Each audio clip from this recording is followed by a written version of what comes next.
family Zoom mass, and it's been great. We've been keep doing that since COVID at 4 p.m. I meet with my family, and it's great. I get to like pre-run a homily for them to see if it'll work with you guys. And I gave them a homily. I thought it was pretty well, but then I forgot. I forgot it was Valentine's Day, and so I'll make you choose the homily. Do you want a do you want the story on the gospel on the leprosy, or do you want my Valentine story that I'll remember for the rest of my life?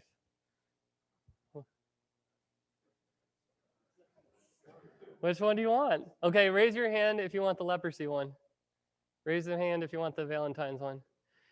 As I expected, right? It's usually they want to hear the priest like Valentine story of like before you were a priest, and I, the Lord works in everything, and that's the beautiful thing about my own vocation and how the Lord drew me to the priesthood. Because I never thought about that. I went to college. I went to the University of Illinois in Champaign-Urbana. I was working towards my engineering degree, and it was an opportunity. College was an opportunity for me to grow in my faith.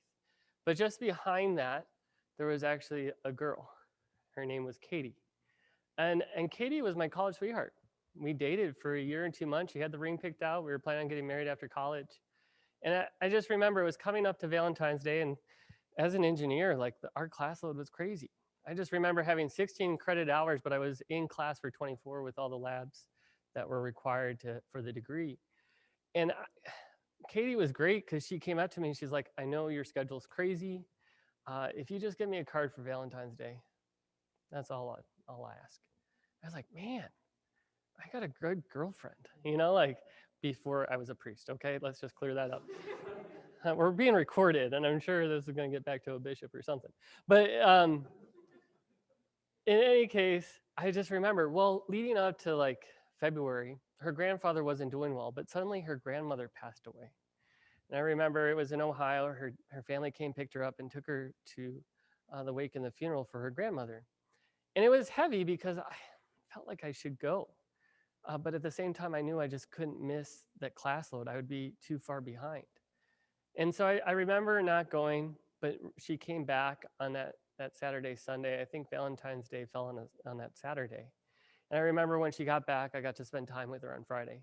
And then Saturday, I had things scheduled for like lab reports, going in, programming, whatever it was.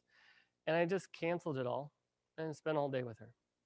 And then that evening came and she started to cry. And I was like, Katie, like I'm just thinking maybe it was in memory of her grandmother, everything that she endured. I'm like, Katie, why are you crying? And she said, Michael, I only asked for a card and you didn't even get that. It's like, crap, I forgot the card. But part of me was like, you don't understand, like, I know what you've gone through and I wanted to be with you and stand with you in this time and just kind of just be with you. Number one reason why I'm celibate. No, just kidding. Sorry why I'm celibate. I took it to the Lord. I took it to the Lord because it wasn't, maybe it's arrogance. Isn't my presence enough? Like, I'm such a great gift. Like maybe there was an arrogance there, but I took it to the Lord as we should in everything, right? We should take everything to the Lord. And I'm like, Lord, why does this hurt so much? Like, one, I probably should have got her a card, but at the same time, like I felt like there was something more that I was trying to give that she didn't was able to receive. And the Lord said, you know what Katie did to you? You do that to me, right? It's like, Lord, just give me this. Just give me this. Just give me this. Every time I turn to God, it's usually some kind of selfish prayer for my own utility, my own desires, my own wants. And the Lord says the same. Like, isn't my presence enough? Isn't that the beauty of the Mass? Like, we come here to be fed by our God in his body and his blood. And sometimes we just go up to him and say, Lord, that's not enough. Don't we say sometimes, Lord, I want this, I want this. And so it's just one of those realizations for me about the importance of coming to the Lord, specifically within the Mass, but also we have that opportunity for adoration and coach comments, or finding opportunity. I know St. Mark says adoration too, that we just sometimes spend time with the Lord. And so I encourage you, even after Mass, I know some of the seminarians will come and wipe down the chairs, but maybe even after Mass, giving that time of thanksgiving and just sitting in his presence. And I hope that's our gift on Valentine's Day. We can say to the Lord, your presence is enough.